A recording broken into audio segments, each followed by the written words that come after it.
Question, अपभ्रंश का वाल्मीकि किसे कहा जाता है। आपने वीडियो अच्छे से देखी होगी तो आप इसका आंसर दे पाएंगे। अगर नहीं देखी है तो आप उस वीडियो को जरूर देखिए। अपभ्रंश का वाल्मीकि किसे कहा जाता है। पुष्पदंत को, धनपाल को, शालिभद्र सूरी को या स्वयंभू को।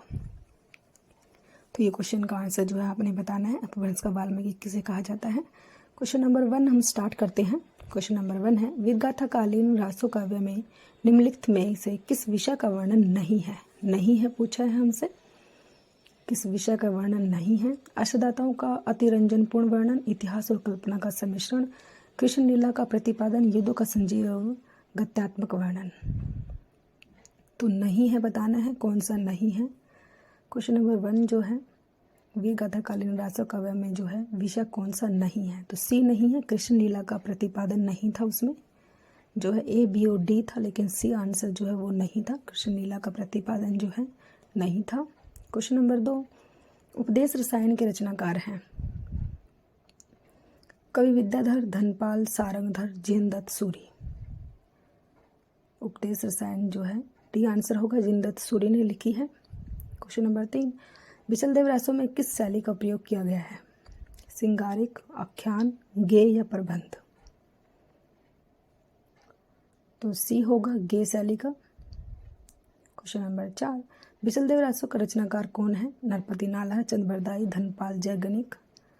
तो क्वेश्चन नंबर 4 का जो है बिचलदेव रासो जो है ए होगा, नरपति नालाहा। क्वेश्चन नंबर 5, बिचलदेव रासों में बिचलदेव की पत्नी कौन है।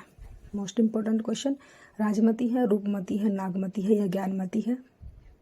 ए होगा राजमती। क्वेश्चन नंबर 6, निम्नलिखित रासो ग्रंथों में कौन सा काव्य एक प्रेम काव्य या श्रृंगार काव्य है। बिचलदेव रासो, प्रमाल रासो, पृथ्वीराज रासो या जयमयंक जसचंद्रिका। तो कौन सा काव्य जो है एक प्रेम काव्य या श्रृंगार काव्य है। तो ए होगा, बिचलदेव रासो जो है प्रेम काव्य या श्रृंगार काव्य है। क्वेश्चन नंबर 7, राजमती से रूठकर बिचलदेव कहाँ गए थे। कर्नाटक, उड़ीसा, तमिलनाडु या आंध्र। तो बी होगा, उड़ीसा गए थे। क्वेश्चन नंबर 8, किस रासो ग्रंथ को आलाखंड के नाम से जाना जाता है। मोस्ट इंपॉर्टेंट क्वेश्चन, आलाखंड के नाम से जाना जाता है। चंद्रबरदाई या पृथ्वीराज रासो, नरपति नाला या बिचलदेव रासो, जयगणिक का प्रमाल रासो या दलपति विजय का खुमान रासो। तो साथ में जो है इनके लेखक भी दिए हुए हैं। तो सी आंसर होगा, जयगणिक का प्रमाल रासो को जो है आलाखंड कहा जाता है। क्वेश्चन नंबर 9, उत्तर प्रदेश में आलाखंड के नाम से कौन सा काव्य प्रचलित है। हमीर रासो, प्रमाल रासो, पृथ्वीराज रासो या खुमान रासो। कौन सा जो है काव्य जो है प्रचलित है। तो बी होगा, प्रमाल रासो आलाखंड नाम से जो है।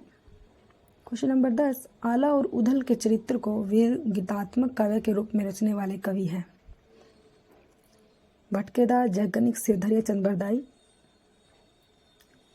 जो है आला और उधल के चरित्र को जो है सी होगा, श्रीधर। क्वेश्चन नंबर 11, आलाखंड नामक काव्य ग्रंथ का दूसरा नाम है। खुमान रासो, विजयपाल रासो, हमीर रासो या प्रमाल रासो। तो डी होगा, प्रमाल रासो। आलाखंड का जो है दूसरे काव्य का नाम जो है प्रमाल रासो है। क्वेश्चन नंबर 12, आला और उदल किस राजा के सामंत थे। प्रमाल, जयगणिक, कीर्तिदत्त, औरंगजेब। जो है आला और उदल जो है ए होगा, प्रमाल के थे वो।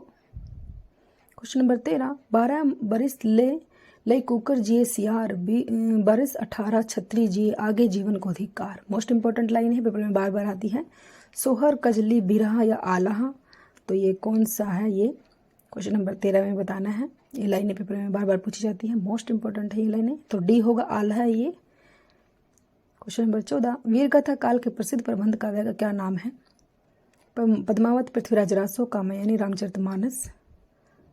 तो बी होगा, पृथ्वीराज रासो। जो है वीरगाथा काल के प्रसिद्ध प्रबंध काव्य जो है।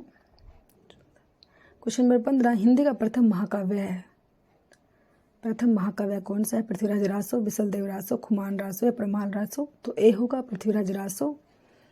महाकाव्य जो है, प्रथम महाकाव्य जो है वो पृथ्वीराज रासो है। क्वेश्चन नंबर 16, रामचंद्र शुक्ल ने हिंदी का प्रथम महाकवि किसे माना है। विद्यापति को, गोरखनाथ को, चंद्रबरदाई को, अमीर खुसरो को। तो किसे माना है, विद्यापति को। किसको माना है, सी चंद्रबरदाई को माना है। क्वेश्चन नंबर 17, चंद्रबरदाई किसके दरबारी कवि थे। महाराज हमीर के, महाराज विशलदेव के, महाराणा प्रताप के, महाराज पृथ्वीराज चौहान के। तो डी होगा महाराज पृथ्वीराज चौहान के। क्वेश्चन नंबर 18, पृथ्वीराज किसके प्रति अनुरुक्त था? पद्मिनी, कमलिनी, स्योंगिता, चंद्रिका। तो सी होगा स्योंगिता। क्वेश्चन नंबर 19, पृथ्वीराज राजों में पृथ्वी के पिता कौन है? राजेश्वर, सोमेश्वर, समर सिंह, अनगपाल। तो क्वेश्चन बी होगा answer Someshwar. Question number 20, Kumar राजों के रचिता कौन है? दलपति विजय, जयगणिक, चंद्रबरदाई या विद्यापति।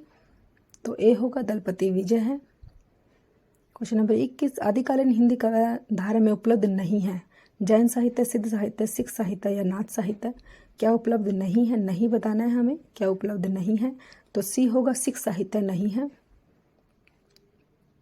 क्वेश्चन नंबर 22, निम्नलिखित में से कौन सी वीर गाथा काल की रचना नहीं है? संदेश रासक, जयमयंक, जसचंद्रिका, आलाखंड, भक्तमाल। नहीं पूछी है हमसे, नहीं है जो वो बतानी है। तो डी भक्तमाल नहीं है वीर गाथा काल की जो है। क्वेश्चन नंबर 23, इनमें से कौन सा कवि आदिकाल का नहीं है? चंद्रबरदाई, जयगणिक, नाभादास, दलपति विजय। तो सी होगा नाभादास नहीं है आदिकाल के। क्वेश्चन नंबर 24, इनमें से कौन सी रचना आदिकाल की है? सूरसागर, विद्यापति, पदावली, बीजक, भ्रमर गीत। तो बी होगा विद्यापति पदावली जो है आदिकाल की है।